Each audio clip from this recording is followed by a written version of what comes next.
I came to the Easter lunch with my husband, and my sister Snarled. I planned this to be a happy day.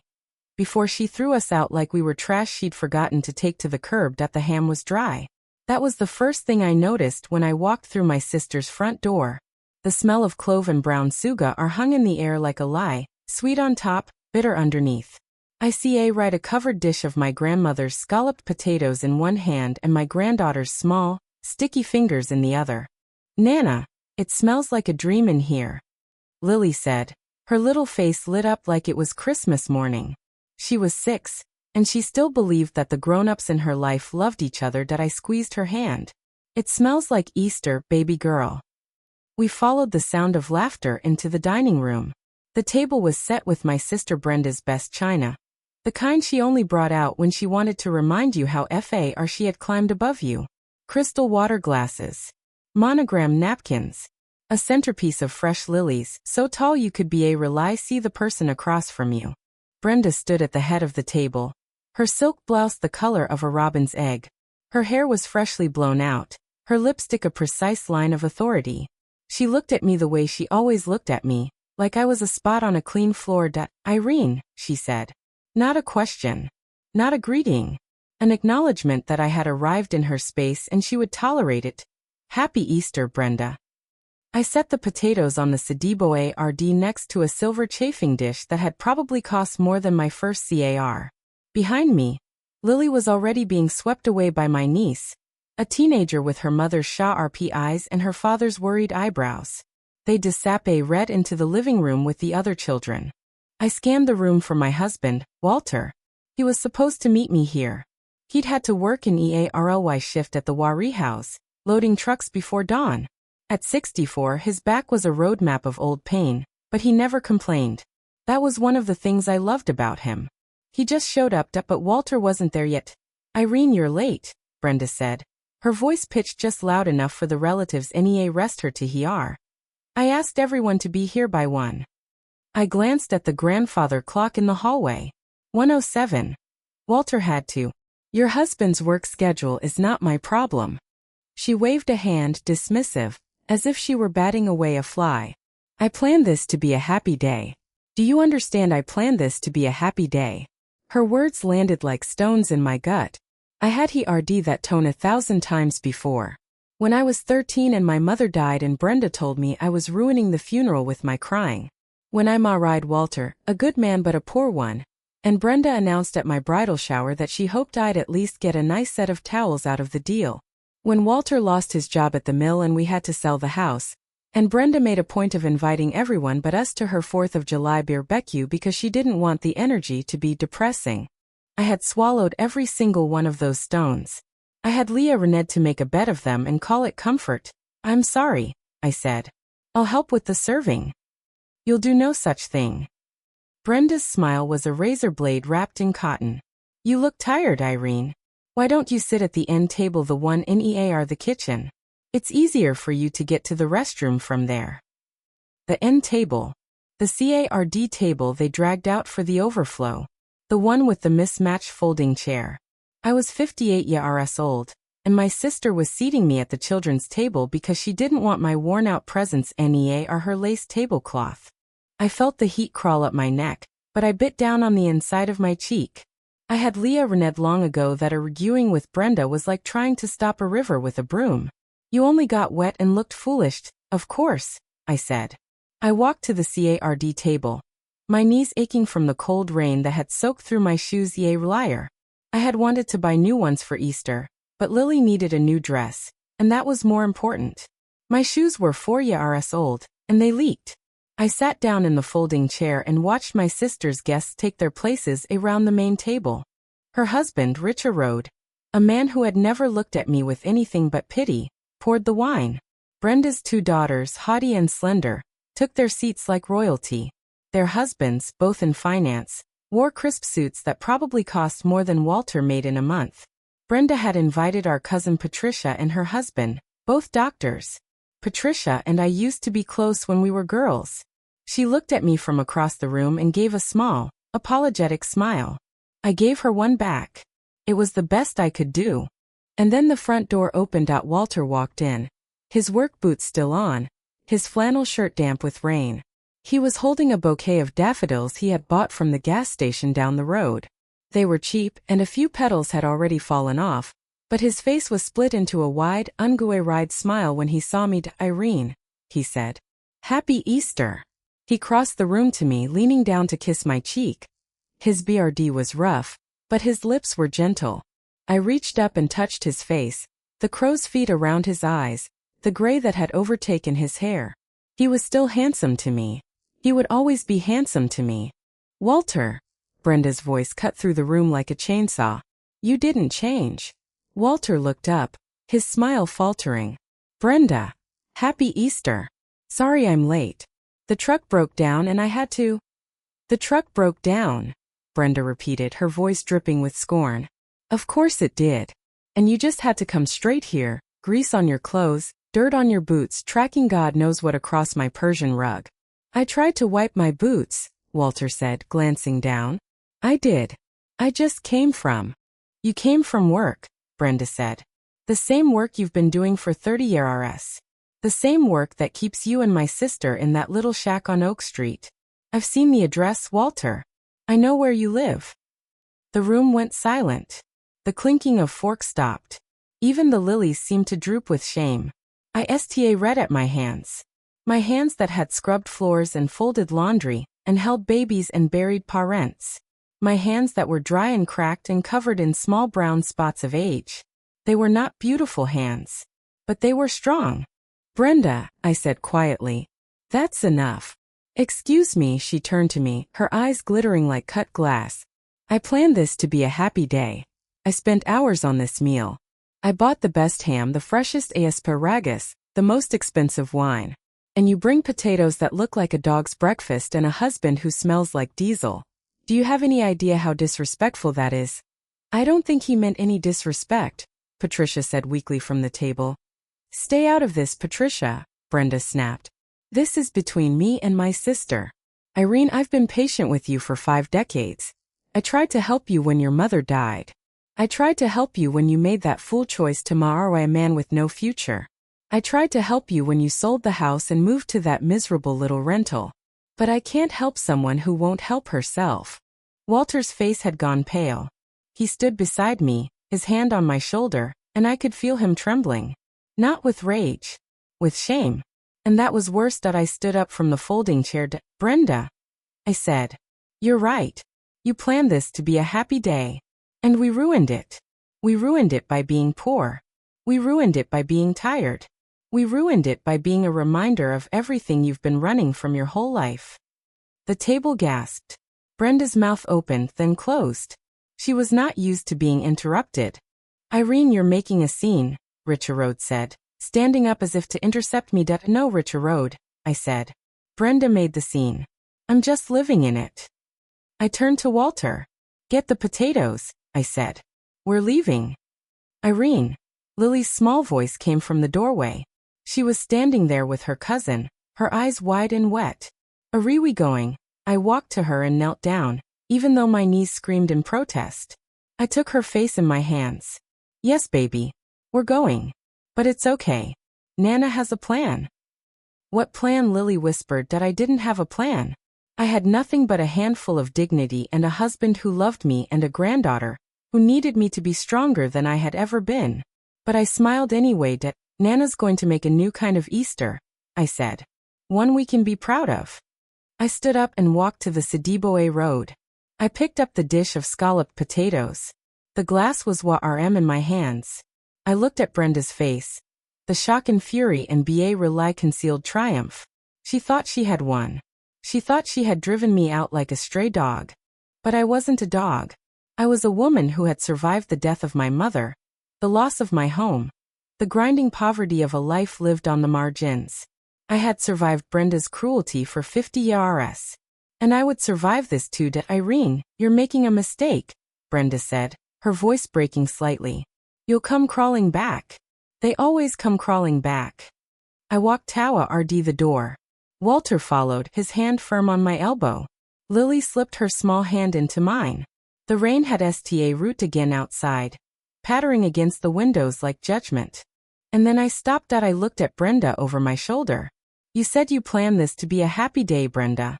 And you were right. It is a happy day. Because I just realized something.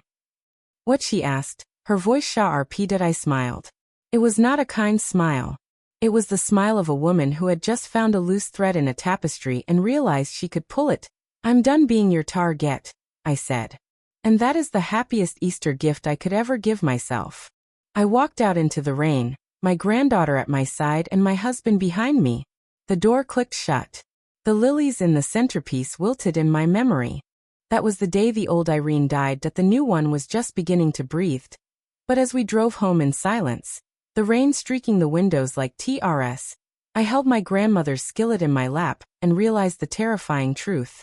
I had walked away from everything. I had no money, no plan, no allies. I had only a recipe book, a cast iron pan, and a heart full of fury.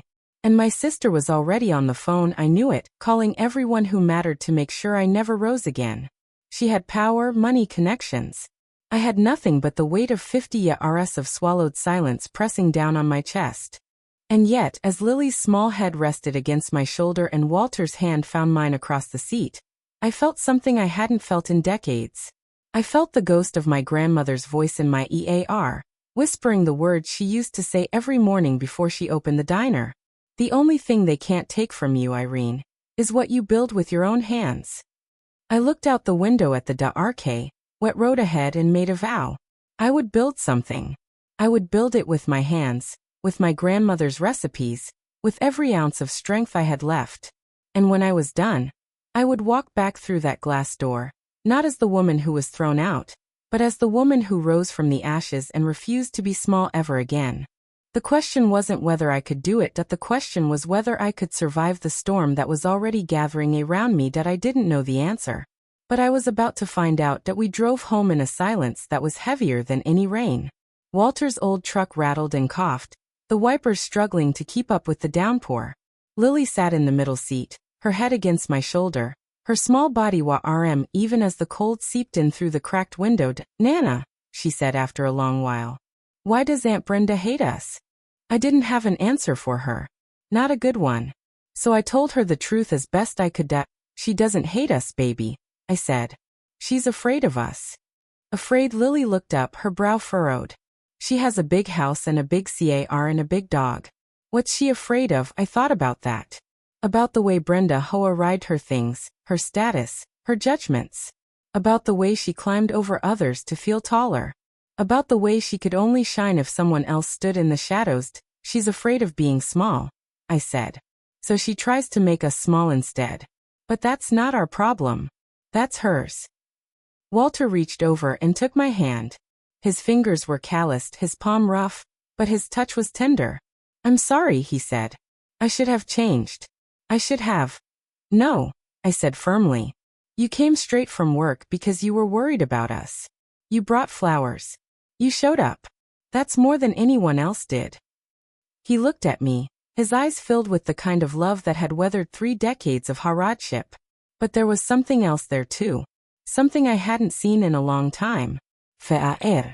Irene, what she said at the table. I don't see what she said at the table. You should. His voice cracked. She was right. I am a man with no future. I've been loading trucks for 30 years, and I have nothing to show for it. I couldn't even buy you new shoes. I looked down at my feet. The rain had soaked through the leather, and my toes were cold and numb. I hadn't complained. I never complained. Walter, look at me. He wouldn't. Walter, look at me. He turned. His eyes were wet. I didn't marry you for your money, I said. I married you because you were the first person who ever looked at me like I was worth something. You held my hand at my mother's funeral when Brenda told me to stop crying. You stood by me when we lost the house. You worked double shifts so Lily could have a birthday party last year. You are not a man with no future. You are the man who gave me a future when I thought I had none. He squeezed my hand so hard it hurt. I love you, Irene. I love you so much at SCA Residential me. Then stop being SCA Red, I said. We're going to figure this out. Together. Lily shifted in her sleep, and I pulled her closer. The rain was letting up now, turning from a ROAR to a soft patter. The streetlights glowed orange through the wet windshield. When we pulled into our driveway, I felt the weight of the night settle on my shoulders. The little bungalow looked even smaller in the dark. The porch light was flickering the way it had been for weeks. Walter said he'd fix it, but he was always too tired. Now it just blinked on and off like a weary eye. I ride Lily inside and put her to bed. She was still in her Easter dress, the one I had saved for months to buy, pink with little white flowers. She looked like a doll, peaceful and innocent. I kissed her forehead and pulled the blanket up to her chin. Sweet dreams, baby. I whispered up back in the kitchen. Walter was standing at the counter, staring at the dish of scalloped potatoes. He hadn't put them away. They sat there, cold and congealed. A reminder of everything that had happened. I should have said something, he said quietly. At the table. I should have defended you. You did. You stood beside me. That was enough. It wasn't enough, Irene. It was never enough. I let her talk to you like that for 30 years. I let her treat you like you were nothing. And I never said a word. Because you knew it wouldn't change anything. Maybe not. But at least you would have known I was fighting for you. I walked over to him and put my hands on his shoulders. He was trembling. The big, strong man who had lifted boxes and hauled freight was shaking like a leaf. Walter, listen to me. You have fought for me every single day. You got up at 4 in the morning for 30 years, so I could stay home and raise our children. You sacrificed your body, your health, your dreams. You never complained. You never made me feel like a burden. That is fighting. That is the kind of fighting that matters. He turned and pulled me into his arms. We stood there in the dim light of the kitchen, holding each other like we were the only two people left in the world. I'm so tired, he whispered into my hair. I'm so tired of being poor. I'm so tired of being looked down on. I'm so tired of watching the people I love suffer. I know, I said. I know. But I'm more tired of seeing you suffer alone. You always suffer alone, Irene. You never let me carry it. You never let anyone carry it. That's not strength, that's stubbornness. I pulled back and looked at him. What are you trying to say? He took a deep breath. I'm saying I don't want to be the man who watches anymore. I want to help. But I don't know how. I thought about that. I thought about my grandmother's diner. The one that had been closed for 30 years. I thought about her recipes hidden away in a notebook in the back of my closet. I thought about her cast iron skillet, the one I had used to make those potatoes. Walter, I said slowly. Do you remember my grandmother's diner? The Yellow Rose, yes. It's still there. On Elm Street. It's abandoned now, but the building is still standing. He frowned. What are you thinking? I'm thinking that I want to bring it back. He read at me like I had just suggested we fly to the moon. Irene, we don't have any money. We rely have enough to pay the electric bill. I know, but I have the recipes. And I have the skillet. And I have a dream. A dream isn't going to pay the rent. No. But it's a start. He shook his head and walked to the window. The rain had stopped, and the moon was beginning to peek through the clouds. You can't be serious. You want to open a restaurant. At our age with our bank account. Not a restaurant. A diner. A small one. Just like my grandmother had. Just a few tables. Some coffee. Some comfort food. Nothing fancy. Nothing fancy costs money. I know. But I can figure it out. I've been figuring things out my whole life. He turned back to me. His face was a battlefield of emotions. Love. Fear or hope. Exhaustion. Irene, I've watched you give everything to everyone. You gave your youth to your children. You gave your health to this family. You gave your heart to Lily. And Brenda took everything else. What if this doesn't work? What if you put everything you have into this and it fails? Then at least I tried, I said. At least I tried to build something for myself. At least I tried to stand up and be seen. That's more than I've done in 50 years. He was quiet for a long time. Then he walked over to me and took both my hands. If this is what you want, I'll support you. I'll find a way to help. But I'm warning you, Irene. Brenda is going to find out. And she's going to try to stop you. Let her try. She has connections. She has money. She has Richa RD's network. She can make your life very difficult. I know. And you're okay with that? I looked at him. I looked at this man who had given me everything he had. I thought about the YRS of humiliation. The YRS of swallowing my pride. The YRS of being invisible. No, I said. I'm not okay with that. But I'm done being afraid. I'm done shrinking. I'm done letting Brenda win. I let go of his hands and walked to the closet. I opened the door and reached to the back, pushing past old coats and forgotten boxes. There it was. The spiral notebook. The pages yellowed and smudged, the handwriting still clear. I brought it to the kitchen table and opened it. Walter came to stand beside me. What is that? Everything, I said. My grandmother's life's work. I turned the pages slowly. Her pot pie recipe. Her biscuits. Her roast chicken. Her pies. Her coleslaw. Her scalloped potatoes. Every dish she had ever served at the Yellow Roast. She didn't have much, I said. She was a widow with 2 daughters and no money. But she built that diner from nothing. She woke up at 3 in the morning and worked until midnight. She never complained. She never gave up. And when she died, she left me this notebook and her skillet and nothing else. She sounds like someone I know. Walter said softly. I looked up at him. I'm not her. Not yet. But I want to be. I want to be the kind of woman who builds something. Something that lasts. Something that proves I was here. He put his hand on my shoulder. Then let's build it. The next morning, I woke up before dawn. I couldn't sleep. My mind was churning with half-formed plans and unspoken FRS. I made coffee and sat at the kitchen table, sta ring at the notebook, that I thought about the building. The brick was crumbling. The roof was sagging. The windows were boa-ried up. It would take a lot of work. It would take a lot of money. It would take more than I had. But I had something else. I had a skillet.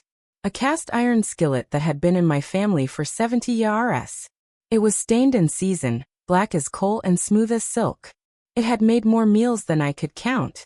It had fed hungry children and tired husbands and grieving widows. I picked it up and held it. It was heavy. It was solid. It was real. This was the weapon I would use to win my war. But I needed help. I couldn't do this alone. And as if the universe had heard me, the doorbell rang. I opened the door to find a woman I'd never met before. She was about my age, with a shock of gray hair and a weathered face that held the kind of kindness you don't see every day. Are you Irene? She asked. Yes, I said, surprised. My name is Dorothy, she said. I used to work for your grandmother at the Yellow Rose. I heard through the grapevine you're trying to bring it back. I blinked. I don't know if I'd say that. I was just thinking about it. Dorothy smiled. Well, I've been thinking about it for 20 years. And I think it's time. I have some money put away. Not a lot, but enough to help with the deposit on the building. The rest we can get with a small business loan. I said, she said firmly. Your grandmother gave me a job when I had no one and nothing. She saved my life. I've been waiting my whole life to pay it 4-way road. I felt tears prick at my eyes. This was not how I had imagined this day going. I had woken up feeling defeated, and now I was standing on my doorstep with a stranger who believed in me. Are you sure? I asked. I don't have anything to offer. Dorothy laughed. You have your grandmother's recipe book, don't you? I nodded. That, she said, is everything. I invited her inside. We sat at the kitchen table, and I showed her the notebook. She turned the pages with reverence, her fingers tracing the faded handwriting like it was holy scripture. This is her pie crust recipe, she said, stopping at a page. I used to watch her make this. She never measured anything. She just knew. She had a gift, I said. She had a heart, Dorothy corrected. That's what made the difference. She read about every person who walked through her door. She remembered their names. She remembered their orders. She remembered their birthdays. That diner wasn't just a business. It was a home. I felt something shift inside me. Something I couldn't name. Something that felt like hope. Dorothy, I have no money. I have no experience. I have no idea what I'm doing. Neither did your grandmother when she sta root, Dorothy said. She was a young widow with 2 babies and a hole in her pocket. But she had a skillet and a dream. And that was enough. She reached into her purse and pulled out a checkbook. I'm going to write you a check for $5,000 Rs. That's the START. The rest we'll raise together. Dorothy, I can't take your money. It's not a gift, she said. It's an investment. I'm investing in you. And I know I'll get a return. I looked at the check. $5,000 Rs. More money than I had seen in Rs. Why, I asked. Why do you believe in me? Dorothy looked at me with those kind, steady eyes. Because I knew your grandmother. And I see her in you. The same fire. The same stubbornness. The same refusal to give up. She would have wanted this. She would have wanted you to CARRY her legacy. I took the check. My hands were shaking. Okay, I said. Let's do this. But as Dorothy left and I stood in the doorway watching her go, I felt the weight of what I had just agreed to. I was going to bring back my grandmother's diner. I was going to build something from nothing. And I was going to do it knowing that Brenda was out there, waiting for me to fail. I looked at the skillet on the counter. It gleamed in the morning light, archaic and ancient and full of memory. Graham, I whispered. Help me. I don't know how to do this. But I'm going to try. And somewhere in the quiet of my own heart, I heard her answered, You already a child. You already a. The building looked worse than I remembered. Dorothy and I stood across the street from the Yellow Rose on a Tuesday morning, the spring sun trying its best to break through the clouds. The brick was stained with decades of grime. The awning had collapsed INWA Road. The windows were boa-ried up so tight that not even the memory of light could get through. And the sign, the one that had once been gold lettering on black, was now just a ghost of itself, faded and peeling and sad. You sure you want to do this? Dorothy asked. I clutched the skillet in my hands. I had brought it with me. I hadn't let it go since I left the house that morning. I've never been more sure of anything, I said. And I've never been more terrified. Good. Terror means you're paying attention. We crossed the street. The front door was locked, but Dorothy had the key. The realtor had given it to her after she paid the deposit. She slid it into the lock and turned.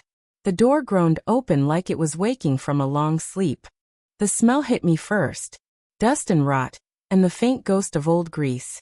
I stepped inside and my shoes crunched on broken glass. The floor was littered with debris. Ceiling tiles had fallen in. The booths had been ripped out, leaving only their outlines in the grime. The counter was gone. The kitchen was a skeleton of rusted pipes and broken tiles. I should have felt despair. I should have turned around and walked away. Instead, I walked to the center of the room and closed my eyes. I remembered my grandmother's voice. I remembered the sound of her laugh. I remembered the way the diner used to feel. Warm and alive, full of clinking cups and sizzling pans and the murmur of friendly voices. Dorothy, do you remember what it looked like? She came to stand beside me. I remember the red vinyl booths, the checkered floor, the long counter with the stools that swiveled. I remember the pie case, glass and chrome, right over there. She pointed to an empty corner and the jukebox, I said. She used to play old country songs. Patsy Cline, Johnny Cash. She played them every Saturday night. We'd stay open late, and people would come in after the movies. Your grandmother would be in the back, rolling out dough singing along. I opened my eyes. The empty room was still there, cold and broken. But I could see it. I could see all of it. Dorothy, I need to know something. Can we really do this? She turned to me. Can we do it, Irene? We have to do it. This building has been waiting for someone to love it again. And you're that someone. We spent the next hour walking through the space. The kitchen was small but functional. The dining area could fit 12 booths and a long counter. The bathroom needed to be gutted. The roof had a leak. The electrical system was outdated. The list of problems was longer than my ARM. But there was something else. Something I hadn't expected. In the back corner, behind a pile of old boxes, I found a photograph. It was faded and curled at the edges, but the image was still clear. My grandmother stood in front of the diner. Her apron smudged with flour, a wide smile on her face. She was holding a cast iron skillet. The same skillet I was holding now. Look at this. I whispered. Dorothy came over and looked at the photograph. I remember this day. It was the diner's 10th anniversary. She had a big celebration. There was a cake and everything. She looks happy. She was happy. Your grandmother built this place with her own 2 hands. She had nothing and she made something. That's the kind of woman she was. I tucked the photograph into my pocket. I want to be that kind of woman. You already are, Irene. You just haven't realized it yet. We left the building and went to the bank across town. Dorothy drove, her old sedan rattling and humming. I read out the window and watched the town go by. Elm Street, Maple Street, Oak Street. The houses grew smaller and shabbier the further we went. The bank was a cold, imposing building with marbly floors and high ceilings. The tellers looked at us like we were lost. The loan officer, a young man in an expensive suit, invited us into his office and listened to our pitch. I talked about my grandmother's legacy. I talked about the recipes. I talked about the community. He nodded along, but his eyes were already glazing over.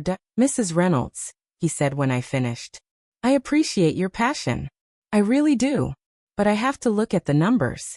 Your credit score is very low. You have no collateral. And you have no business experience. I don't see how I can approve this loan.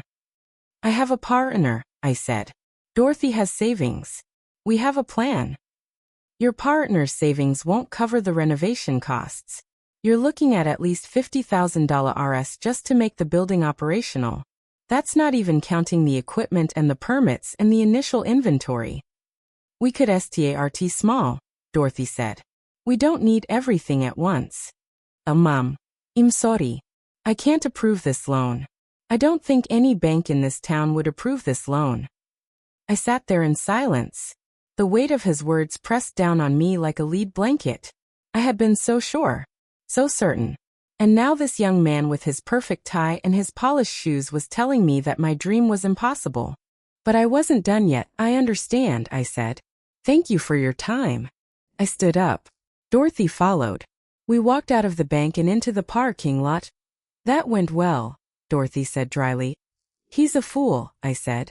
They're all fools. What do we do now? I looked at the skillet in my hands. The sunlight glinted off its surface, the arcane ancient and full of memory. Now we get creative. That night, I sat at the kitchen table with Walter. I had told him everything. The building, the loan, the rejection. He listened without interrupting, his face a serifal mask of neutrality. So what's the plan, he asked. I don't have one yet, I admitted. But Dorothy has an idea. She thinks we should do a crowdfunding campaign. A what? We make a video. We put it online. We ask people to donate money to help us get STA route. Walter leaned back in his chair. You want to ask strangers for money? Strangers with RTS, I said. There are people out there who see about stories like mine. People who want to see the little guy win. Dorothy says it works. She showed me examples. He was quiet for a long moment. Then he reached across the table and took my hand. Irene, I've been thinking about what Brenda said at Easter. About me being a man with no future. Walter, don't let me finish. He squeezed my hand. She was wrong. Not about the money. I don't have money. But she was wrong about me having no future. Because my future is you. It's always been you. I felt TRS prick at my eyes. Walter. I'm not saying this to make you cry. I'm saying this because I need you to know that I'm in this with you. Whatever you need. Whatever it takes. I'm in. I know you are. Then let me help. Let me be part of this. I can do more than just work at the Wari house. I can help with the renovations. I can help with the COO King. I can help with whatever you need. I looked at this man. This tired, worn-out, beautiful man. He had given me everything. And I had never really thanked him. Walter, do you remember the day we met? He smiled.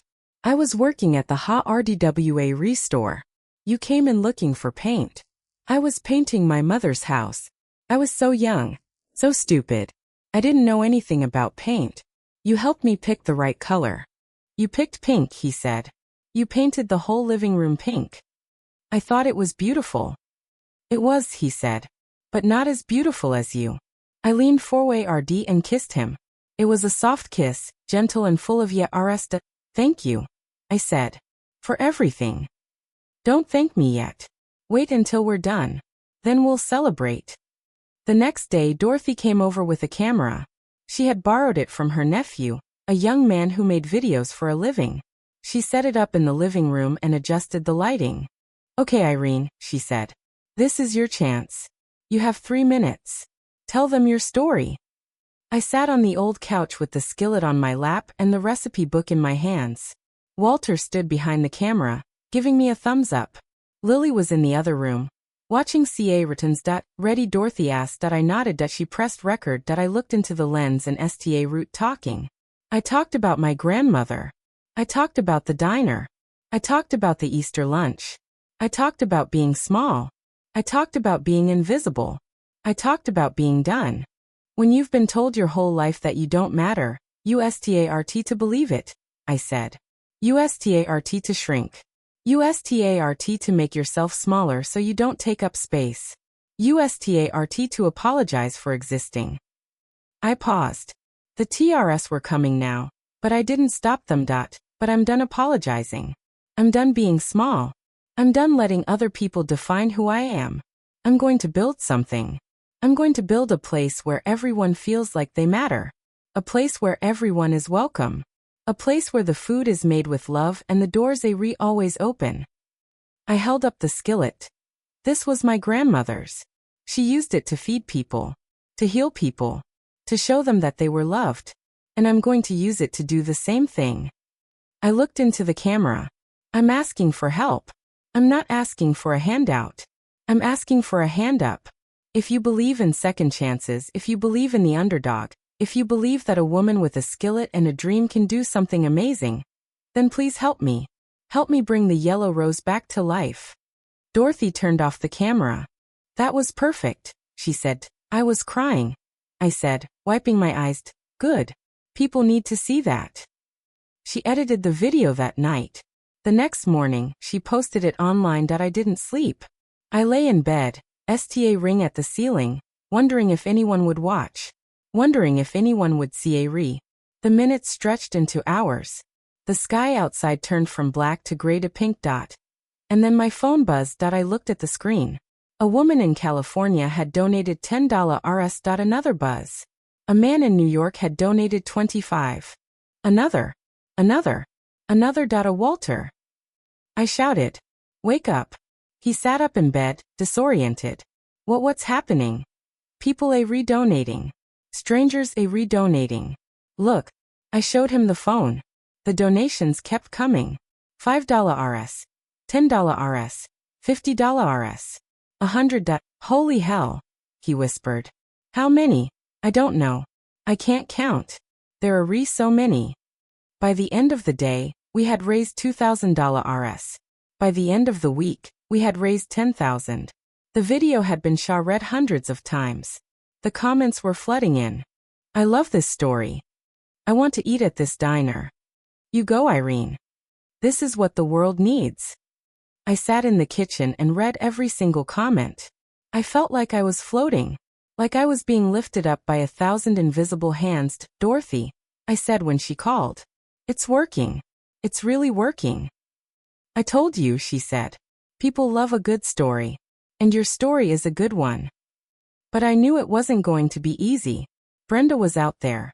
And she wasn't going to let me succeed without a fight. As if on cue, my phone buzzed with a text message from Patricia. Irene, I need to tell you something. Brenda found out about the video. She's furious. She's already calling people. I think she's going to try to stop you. I sta read at the message. The familia are cold settled into my stomach. But this time, it didn't stay there. It turned into something else. Anger. Let her try. I said out loud. And I meant it. The certified letter arrived on a Friday.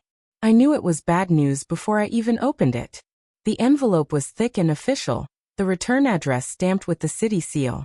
I stood in the kitchen with the letter in my hands, my heart pounding so hard I could hear it in my ears. Walter came up behind me. What is it? I opened it and read the words slowly. The city zoning board had placed a hold on the building at 110 Elm Street.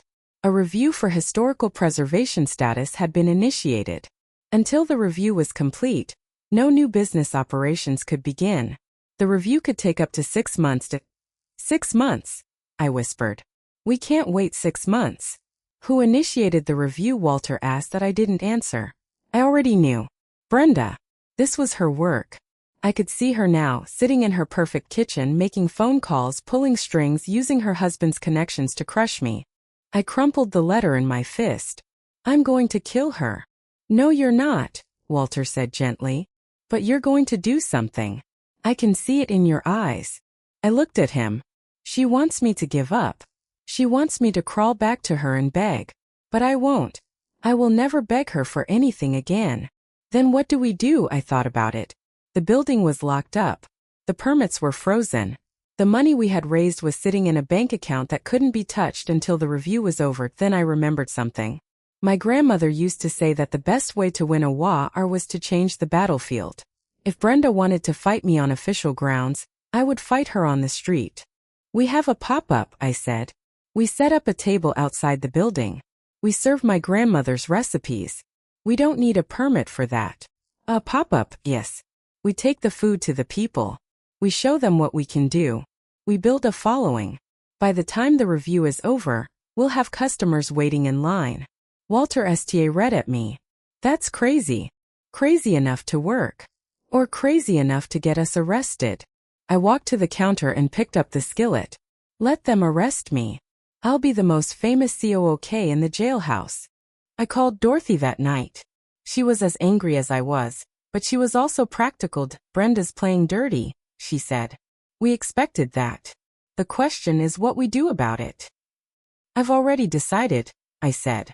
We're doing a pop-up. This Saturday. In front of the building. Irene, we don't have a permit for that either. We don't need a permit for a free sample. We're not selling food. We're giving it away.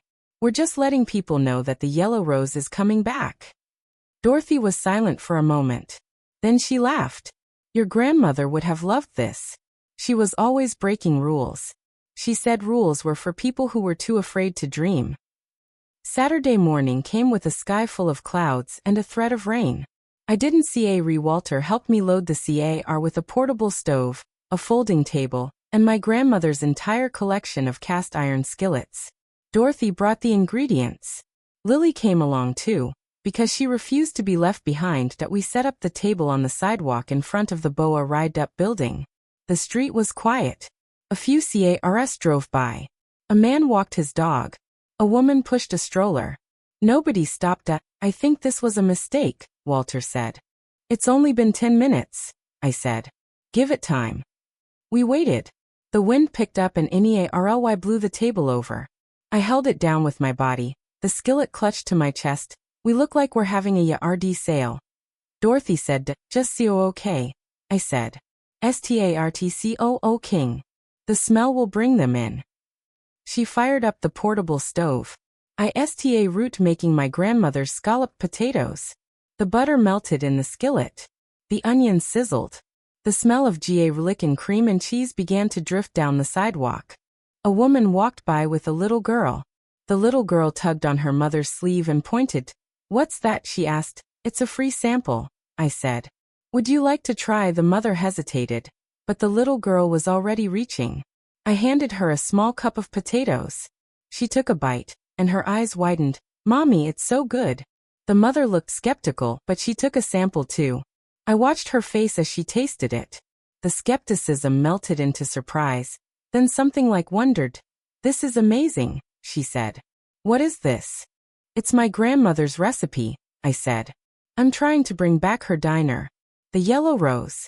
It used to be right here. She pulled out her phone and took a picture of the sign I had painted. I'll share this with my friends, she said. That within an hour, we had a line. By noon, we had a crowd. People came from all over the neighborhood. They tried the potatoes and the biscuits and the pies. They smiled. They asked questions. They took pictures. The diner is coming back, I told them. We just need to get through the red tape.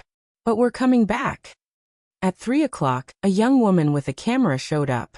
She was a reporter for the local paper. She had heard about the pop-up from social media. Can I interview you? She asked. That I wiped my hands on my apron. Of course. She set up her camera and asked me the same questions I had answered all day. Why are you doing this? What's your story? What's your connection to this building? I told her everything. The Easter lunch. Brenda. The recipe book. The skillet. I didn't hold back. This is about more than food, I said. This is about proving that you can rise from nothing. This is about showing that an old woman with a dream can still build something beautiful. I'm not doing this for myself. I'm doing this for my granddaughter. I'm doing this so she knows that she can be anything she wants to be. The reporter looked at me with tears in her eyes. Thank you, she said. That was beautiful. The article came out 2 days later. The headline read, "The Yellow Rose Blooms Again. Local woman fights to revive family legacy." There was a picture of me with the skillet, smiling at the camera. I looked tired and happy and fierce that the response was overwhelming. People called the paper asking about the diner. They came to the building to leave notes of encouragement. They posted on social media about how much they wanted to eat at the Yellow Rose. But the victory was short-lived. The zoning BOA RD called me that same afternoon. A formal complaint had been filed against me. The pop-up had been deemed an unauthorized commercial activity. I was being fined $500 and ordered to stop immediately. I knew who had filed the complaint. Brenda. I sat in the kitchen. An STA read at the citation. Walter was at work. Lily was at school. I was alone with my anger and my fear. $500. I said out loud. I don't even have $500. I put my head in my hands. I had come so far. I had done everything right. And still Brenda was standing in my way. But then I thought about my grandmother. I thought about everything she had overcome. The death of her husband. The loss of her home. The struggle to raise 2 daughters alone. She had never given up. She had never let the world crush her spirit, and I wouldn't either. I called Patricia that night.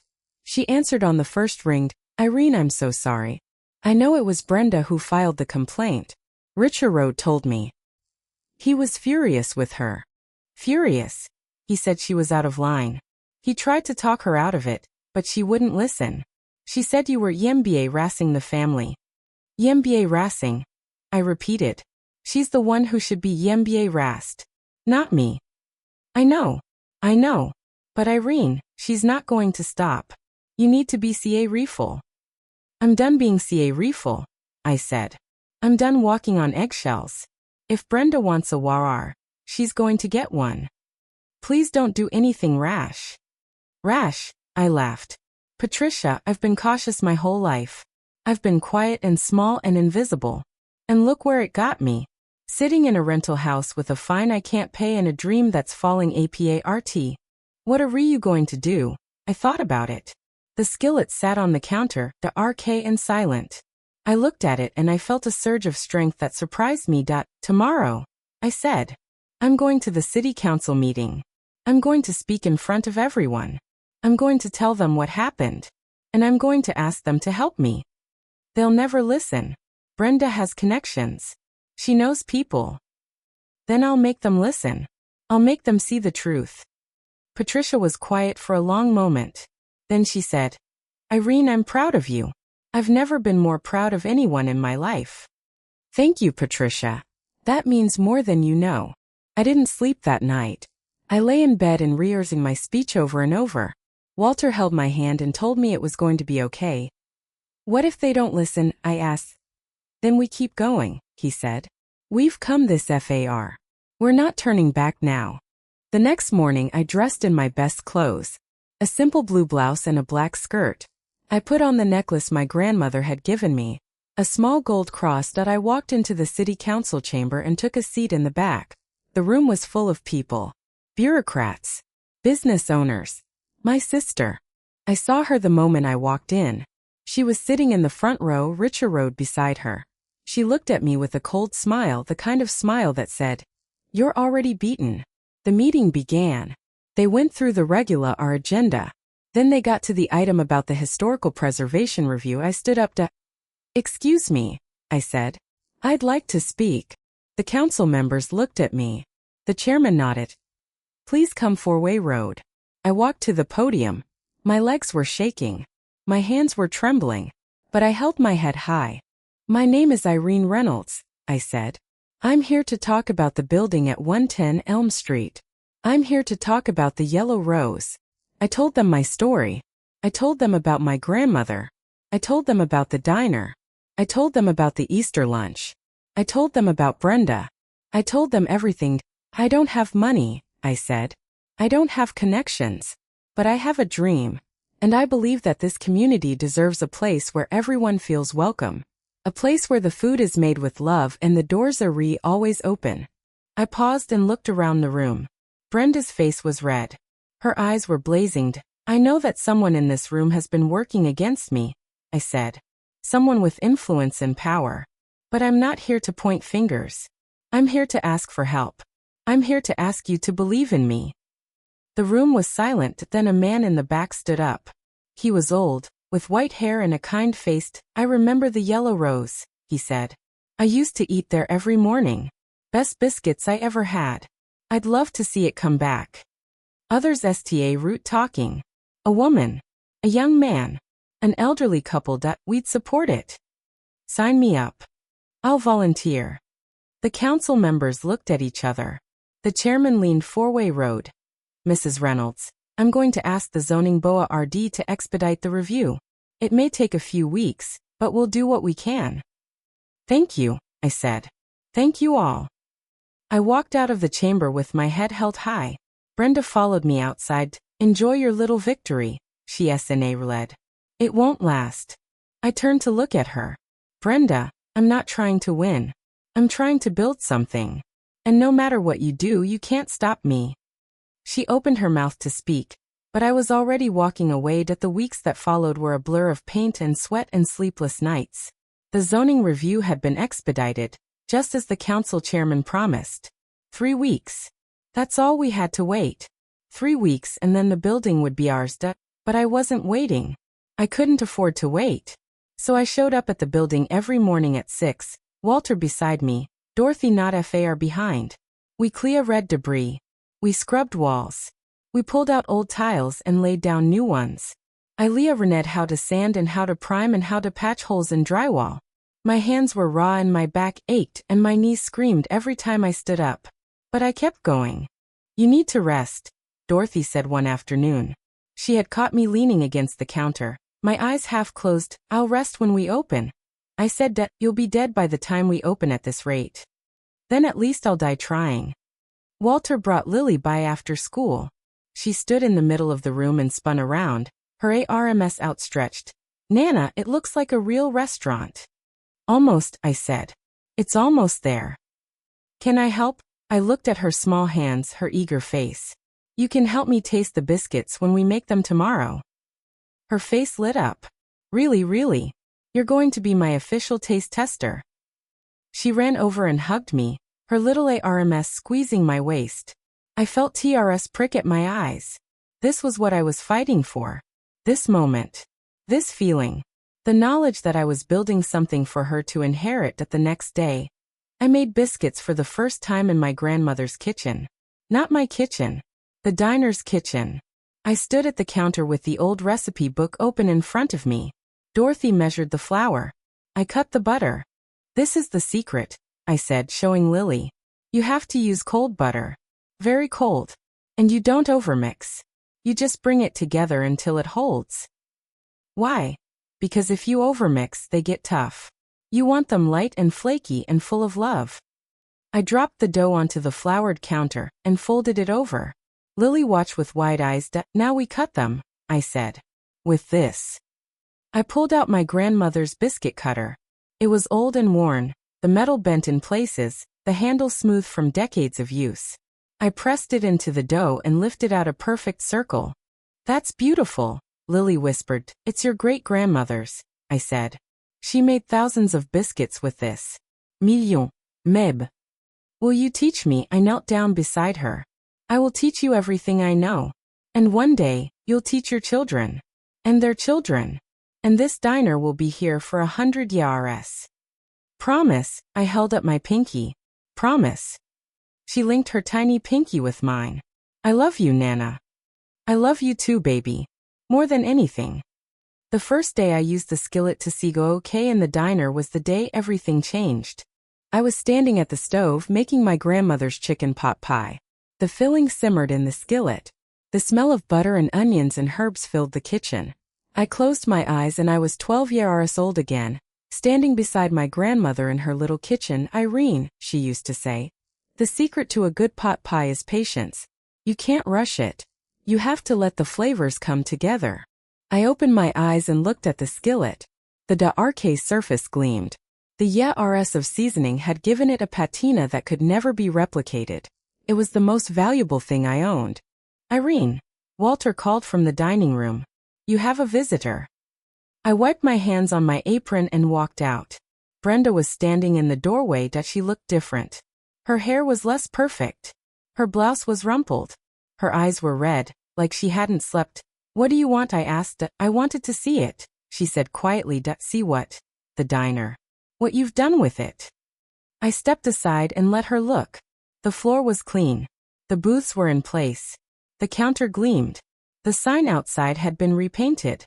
It's coming along, I said. She walked inside slowly. She looked at the table settings. She touched the back of a booth. She looked at the photograph of our grandmother that I had hung on the wall. I didn't think you could do it, she said. Clearly. I'm not here to fight, Irene. Then why are you here? She turned to face me. Her eyes were wet. I'm here to say I'm sorry. I read at her. What? I'm sorry. For everything. For the Easter lunch. For the zoning review. For all of it. I was wrong. I didn't know what to say. This was not the woman I had grown up with. This was not the sister who had humiliated me at every turn. Brenda, why are you really here? She walked to the counter and leaned against it.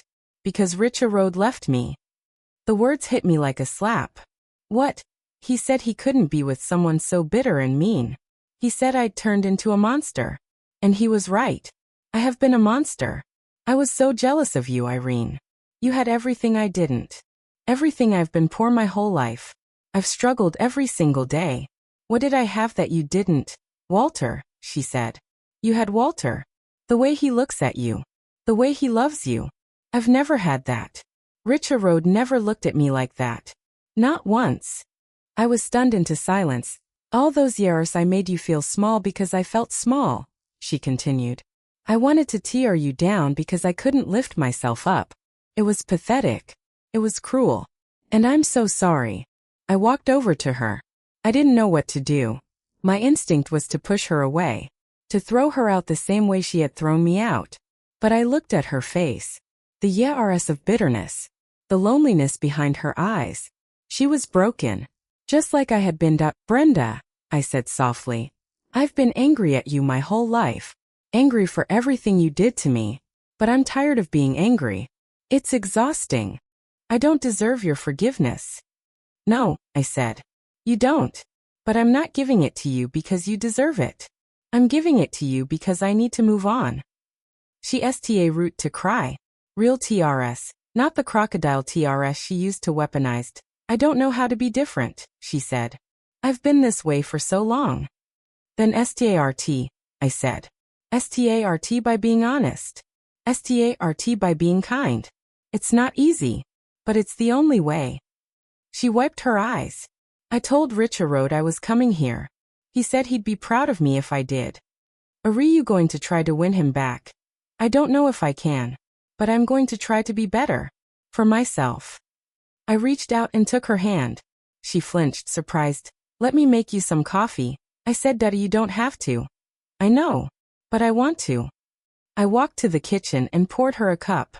She took it with shaking hands and drank it slowly. This is good, she said. It's just coffee. No. It's more than that. It's peace. That night, I told Walter everything. Brenda came to the diner. I said. She apologized. He set down his fork. Are you serious? I was just as surprised as you are. What did she say? She said Richard left her. She said she'd been jealous of us our whole lives.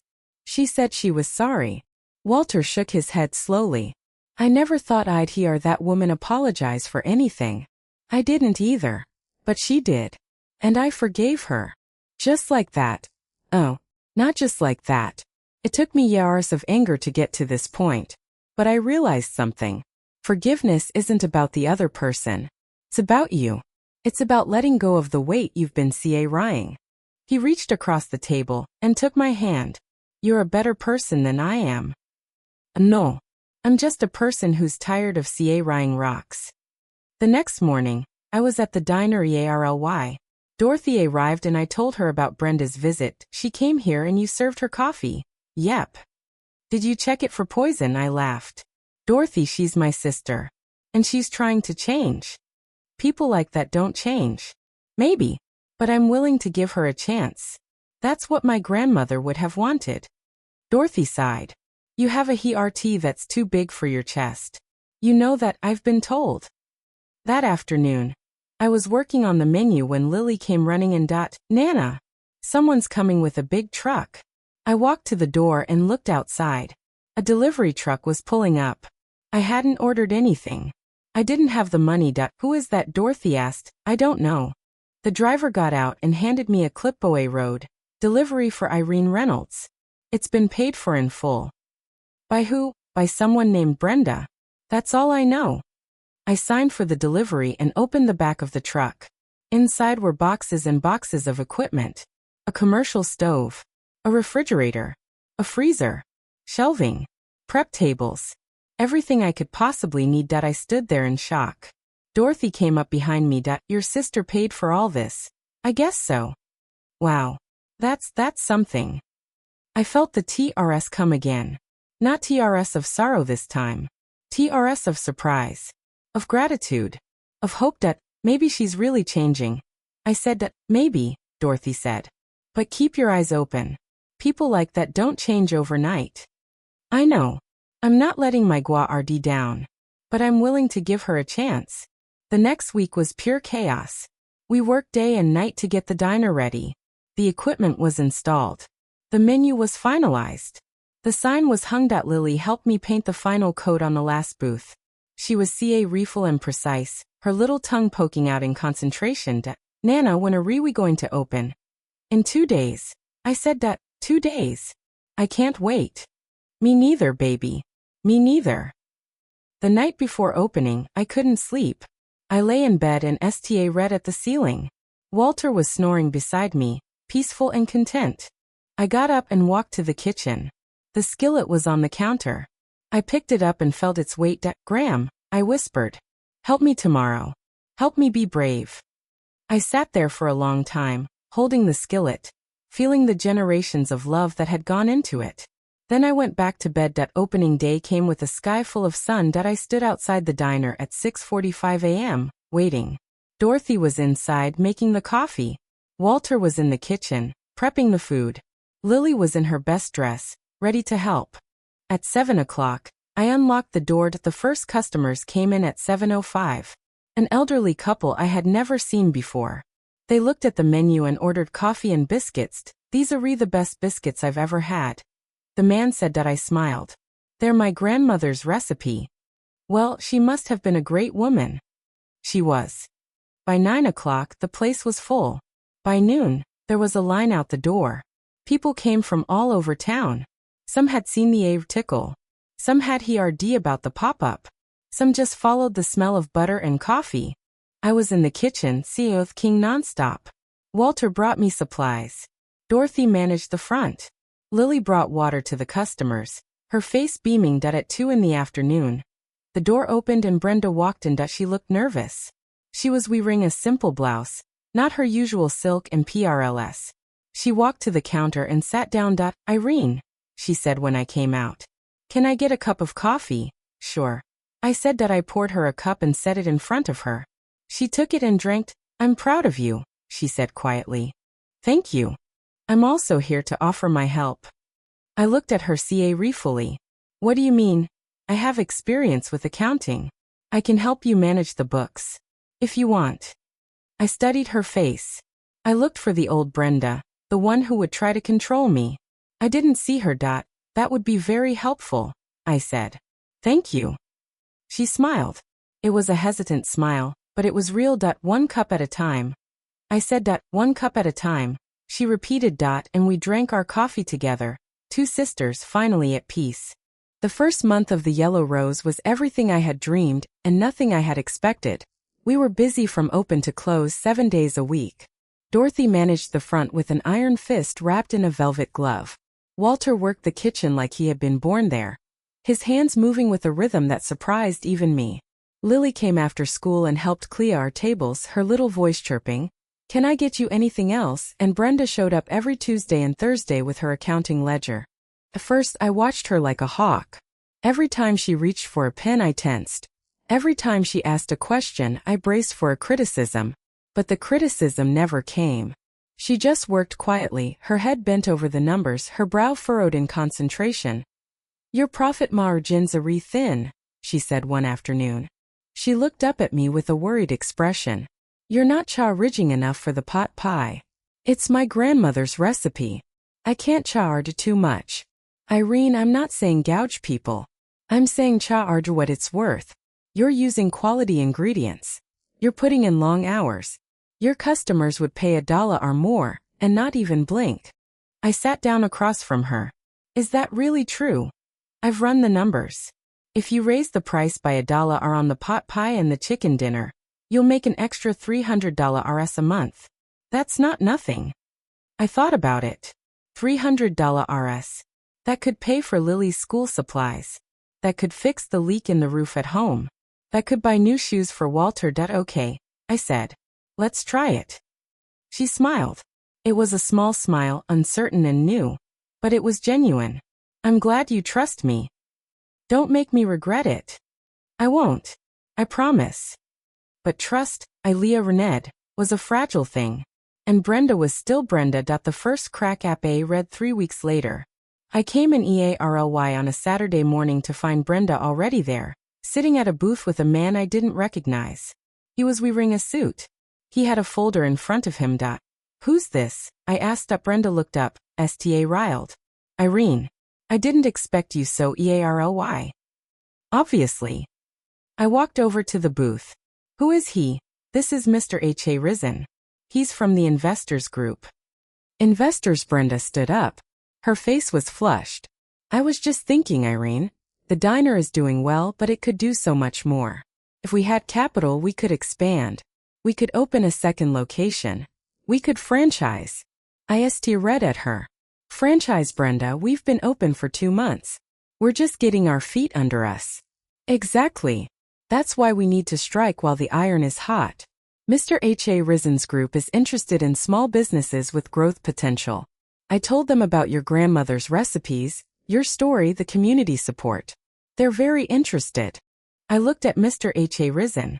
He smiled at me, a practiced smile that didn't reach his eyes.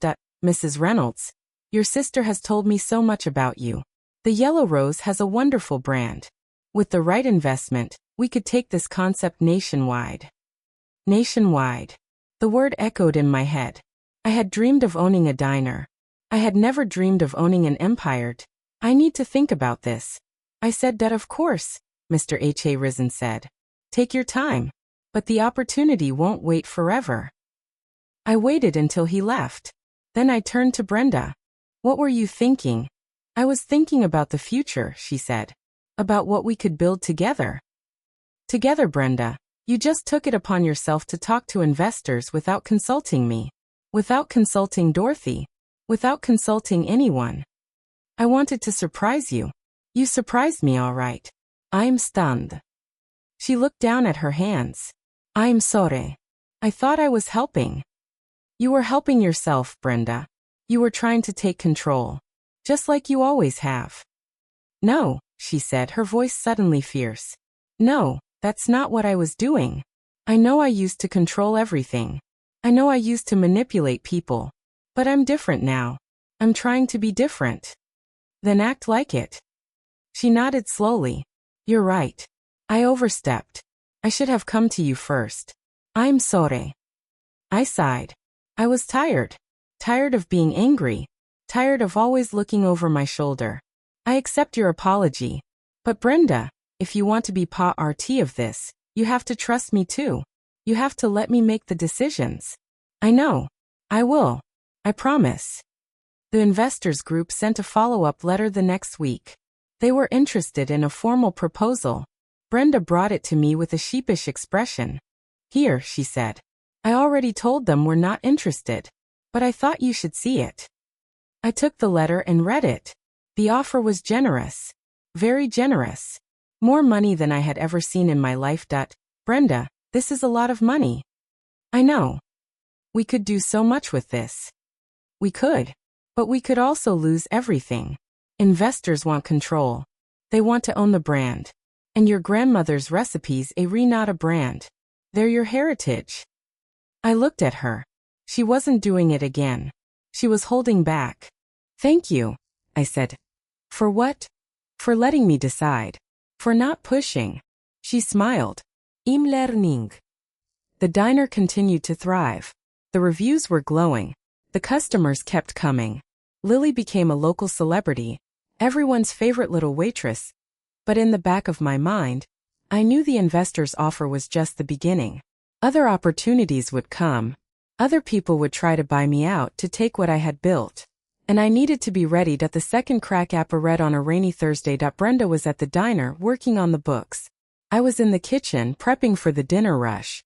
It was slow in the afternoon, the calm before the storm. Brenda, I called out. Can you come here for a second? She came to the kitchen doorway. What's wrong? Nothing's wrong.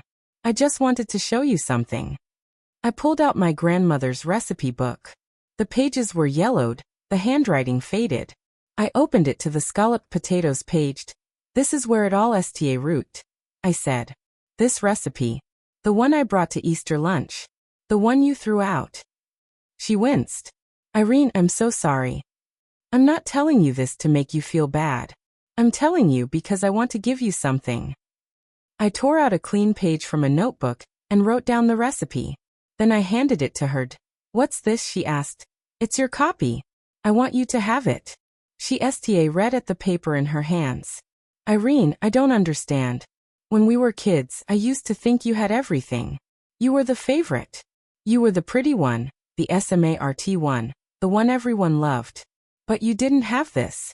You didn't have Graham's recipes. She looked up, her eyes glistening. You think I didn't have her love. I think she loved us both, but you were too busy being angry to notice. She nodded slowly. I was angry.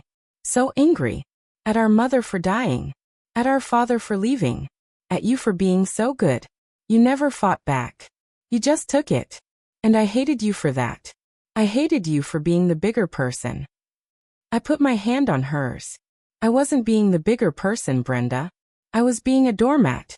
I let you walk all over me, because I didn't have the strength to stand up. But I'm standing now. And I'm offering you a seat at the table. She sta root to cry.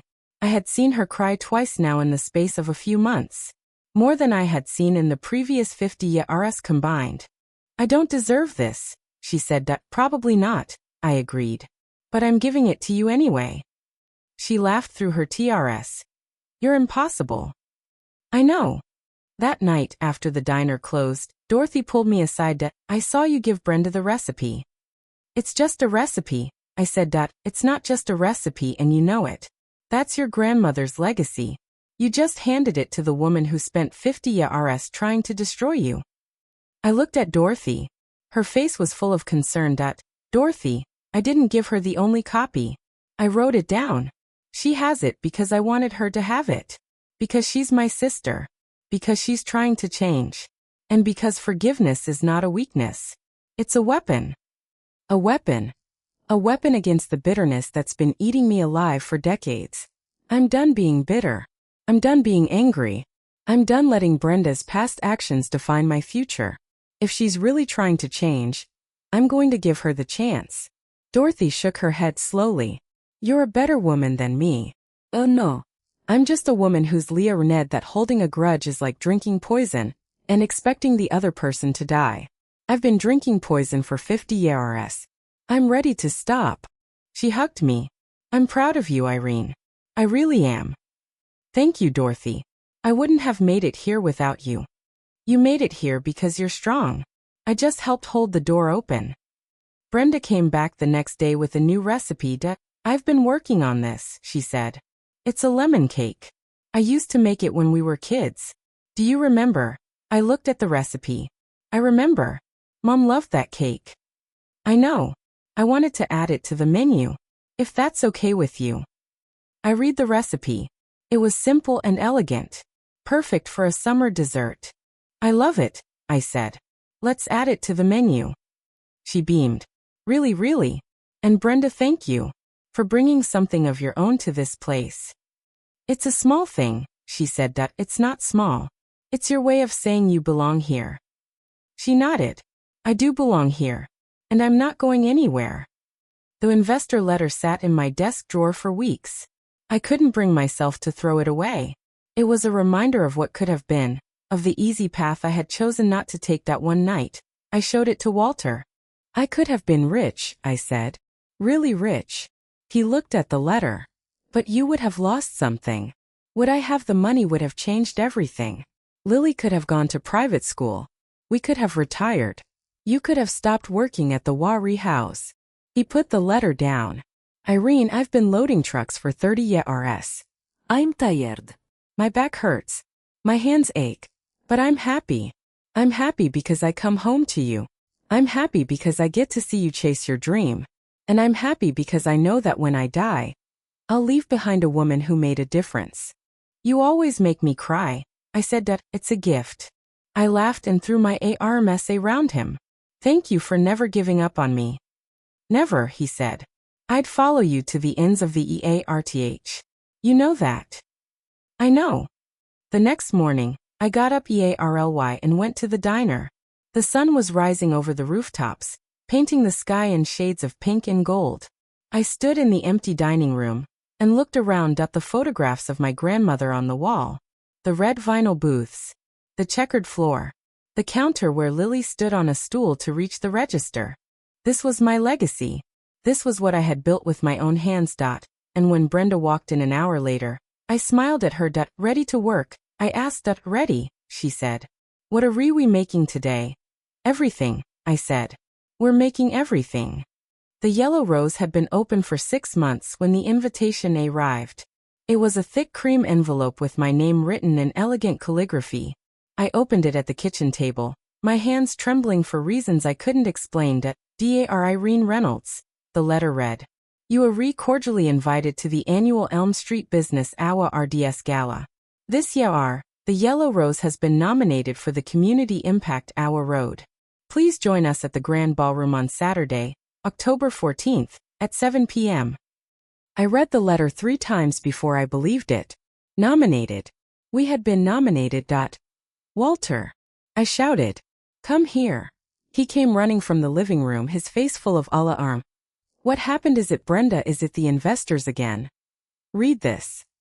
He took the letter and read it. His eyes went wide. Community Impact Award. Irene, that's incredible. I know. I can't believe it. Of course I can believe it, he said. You've changed this neighborhood. You've given people a place to belong. You deserve this. I felt the TRS coming again. They seem to come so easily these days. TRS of joy, TRS of gratitude, TRS of relief. Walter, what am I going to? He laughed. That's the first thing you think of. It's the most important thing. I can't show up in my apron. We'll figure it out. We always do. The next few days were a whirlwind. Dorothy helped me pick out a dress. It was navy blue, simple and elegant, with a modest neckline and a skirt that swirled when I walked. Brenda insisted on paying for it. Consider it a peace offering, she said. That's the most expensive peace offering I've ever received. You deserve it. You deserve everything. I looked at her. She had changed so much in the past few months. Her hair was softer. Her eyes were gentler. She smiled more. She laughed more. She had even sta route volunteering at the community center, teaching accounting to young mothers. Brenda, I never thought we'd be here, I said, standing in a dress shop, picking out clothes for an awards gala. Neither did I. But I'm glad we are. Me too. She reached out and took my hand. Irene, I want you to know that I'm proud of you. Not just for the diner. For everything. For being the person you are. For never giving up on me. Thank you, Brenda. That means more than you know. The night of the gala, arrived with a sky full of stars. Walter wore a suit he had borrowed from his brother. It was a little too big in the shoulders, but he looked handsome. Handsome and nervous. You look beautiful, he said as we walked into the ballroom. You look pretty good yourself. The ballroom was a sea of sparkling gowns and polished shoes. I felt like a fish out of water. But then I saw Dorothy, resplendent in a purple dress that matched her wild gray hair. And Brenda, elegant in black, smiling at me from across the room. There you are, Dorothy said, rushing over. I was rooting to think you'd chickened out. I thought about it, I admitted. But Walter threatened to lock me in the car. Good man, Dorothy said, slapping Walter on the back. The awards ceremony began with a dinner of rubber chicken and overcooked vegetables. I ate as much as I could, trying to steady my nerves. Then the speeches route. One after another, local business owners took the stage to accept their awards. It was all very polished and professional. And then they called my name. The Community Impact Award goes to Irene Reynolds of the Yellow Rose Diner. I stood up on shaking legs. Walter squeezed my hand. Brenda gave me a thumbs up. Dorothy wiped her eyes. I walked to the stage and took the microphone. The room was silent. I looked at all those faces, strangers and friends, all waiting to hear what I had to say. Thank you, I said. My voice wavered. I took a breath and steadied myself. I root this diner because I was tired of being invisible. I had spent 50 years being told I didn't matter. At Easter lunch, my sister humiliated me in front of my own family. And I walked out thinking I had nothing. But I was wrong. I had my grandmother's recipes. I had her skillet. And I had the love of a husband who never gave up on me and a granddaughter who believed I could do anything. I paused and looked at the crowd. I didn't build this diner alone. Dorothy, my partner and my friend, gave me the money to start. Walter, my husband, worked beside me every single day. My granddaughter Lily reminded me why I was fighting. And my sister Brenda came back to me and showed me that people can change. I looked at Brenda in the crowd. She was crying. So was Dorothy. So was Walter. This award isn't for me. It's for everyone who ever felt like they didn't matter. It's for every woman who was told she was too old, too poor, too broken to chase her dreams. It's for every person who was made to feel small by someone who was afraid of their light. You are not small. You are not invisible. You are not worthless. You are capable of building something beautiful. I held up my hands. They were still rough and cracked from all the king and cleaning. These hands have scrubbed floors and folded laundry and held babies. They have buried parents and wiped away TRS. They have cooked thousands of meals and served thousands of people. They are not beautiful hands. But they are strong. And they have built something that will last. I took a breath. I'm not here to tell you that success is easy. It's not. It's hard. It's exhausting. It's full of setbacks and failures and people who want to tear you down. But you keep going. You keep king. You keep serving. You keep loving. Because that's what makes us human. That's what makes us strong. I looked at the award in my hands. It was a small crystal plaque, simple and elegant. This is for my grandmother. She believed in me when no one else did. And I hope wherever she is, she's proud of what I've done.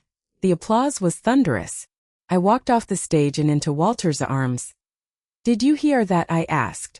Did you hear what they said? I heard it all, he said. And they were right. After the gala we went back to the diner. It was late but I didn't want to go home. I wanted to be in my place, the place I had built. Brenda came too. So did Dorothy. We sat in a booth and drank coffee and talked about the night. I can't believe it, Brenda said. You actually did it. I told you I would. I know. But I didn't really believe you. I thought you'd give up. I thought I'd break you. You almost did, I admitted. But I had something you didn't. What? Hope, I said. I had hope that things could be different. And I was right.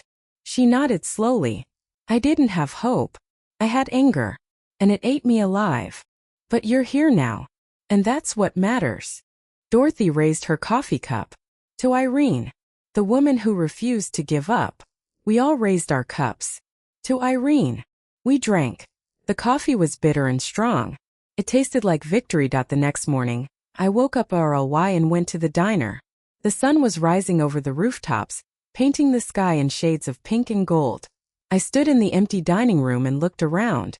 The photographs on the wall, the red vinyl booths, the checkered floor, the counter where Lily stood on a stool to reach the register. This was my legacy. This was what I had built with my own hands. I walked to the kitchen and picked up my grandmother's skillet. It was heavy and warm in my hands. I thought about all the generations of women who had held it before me, all the meals they had cooked, all the love they had poured into every dish.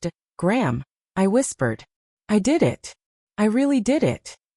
And in my heart, I heard her answer. I always knew you could, Irene. I always knew. I set the skillet down and root to cook. The butter sizzled. The onions browned. The kitchen filled with the smell of home. And when the first customer walked in at 7 a.m., I was ready. Lily came to the diner after school, her backpack slung over one shoulder. She ran to me and hugged me tight. Nana, I saw you on the news. You were on TV. I laughed. Yes. Everyone at school saw it. My teacher said you're a hero. A hero, she nodded seriously. She said you showed everyone that you can do anything if you try hard enough. I told her you're the best Nana in the whole world. I knelt down and hugged her. You're the best granddaughter in the whole world. She pulled back and looked at me. Nana, will you teach me how to make your scalloped potatoes? Of course, baby. I'll teach you everything. When? No, right now. She clapped her hands. Really? Let's go to the kitchen. I took her hand and led her to the stove. I pulled out a small step stool so she could reach the counter. Then I handed her a potato and a peeler. First we peel, I said. Then we slice. Then we layer. How do you know so much? I looked at her. I looked at this little girl who had seen me at my worst and believed in me anyway. Because my grandmother taught me, I said. And now I'm teaching you. And one day, you'll teach your children. And their children. And this diner will be here for 100 years. Promise, I held up my pinky. Promise. She linked her tiny pinky with mine. I love you, Nana. I love you too, baby. More than anything. The Yellow Rose had been open for a year when the letter came from the city. The historical preservation review was complete. The building was officially designated as a landmark. I didn't know what that meant exactly, but I knew it meant no one could tear it down. No one could take it away from me. I hung the certificate on the wall next to my grandmother's photograph. It was the last piece of the puzzle, the final proof that I had made it. Walter came up behind me and put his arms around my waist. Look at what you did. He said, look at what we did. Don't take my moment away. I'm proud of you. Fine, I said. You can be proud. But I'm proud of you too. We stood there together, watching the sunset through the window. The street was quiet. The diner was warm. Irene, he said. Thank you. For what? For never giving up. For showing me that anything is possible. Thank you for not letting me give up. You held me together when I was falling apart. He kissed my cheek. Always. Brenda came to the diner the next day with a bouquet of flowers. She handed them to me with a shy smile. Congratulations, she said. On the landmark status. Thank you. They're beautiful. I wanted to tell you something else, Irene. I root going to therapy. I'm trying to work through my anger. The therapist said it's good that I'm taking steps. She said I should apologize to you again. You don't have to apologize again. I know, but I want to. I'm sorry for all of it. The Easter lunch. The zoning Boa Road. The investors. Everything. I'm sorry for being the worst sister in the world. I put the flowers in a vase. Brenda, you're not the worst sister in the world. You're my sister. And I love you. She root to cry. You really do forgive me. I forgave you a long time ago. I just needed you to forgive yourself. She hugged me. It was the first hug we had shared in decades. It felt like coming home. The diner was full that night. Lily was serving water. Dorothy was working the register. Walter was in the kitchen. And I was standing at the stove cooking my grandmother's pot pie. The door opened and a woman walked in. She looked old and tired, her clothes worn, her shoes patched. She looked like I had looked a year ago. Table for one, I asked. Yes, please. I led her to a booth and handed her a menu. She looked at it with hungry eyes. I don't have much money, she said quietly. It's okay, I said. First meal is on the house. She looked up at me. Really? My grandmother used to say, everyone deserves to eat with dignity. And I agree. She esté route to cry.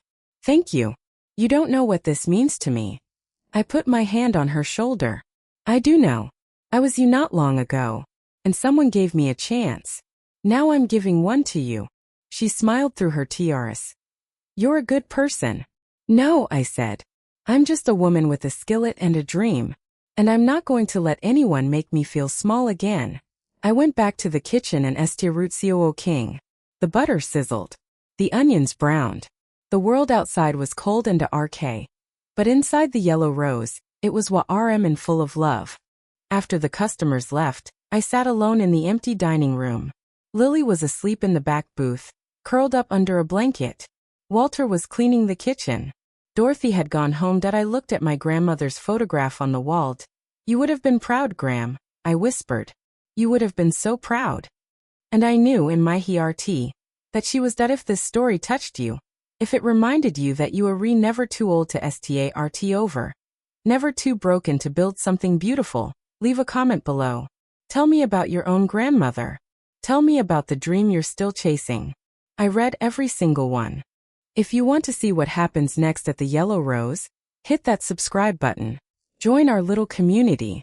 Because this isn't the end. It's just the beginning. And if you believe that kindness wins, that forgiveness is strength, and that a woman with a skillet and a dream can change the world, read this story. Like this video. Pass it on. Because the world needs more stories like this. More hope. More love. More yellow roses blooming in the cracks. I turned off the lights and locked the door. The moon hung low in the sky, bright and full. I looked at the sign above the door, the golden letters gleaming in the darkness. The yellow rose. My grandmother's legacy. My legacy. And I knew, deep in my soul, that I had finally found my place. I walked home with Walter, his hand in mine, the skillet tucked under my arm. The street was quiet. The stars were bright. And for the first time in my life, I wasn't afraid of the future. I was ready for it.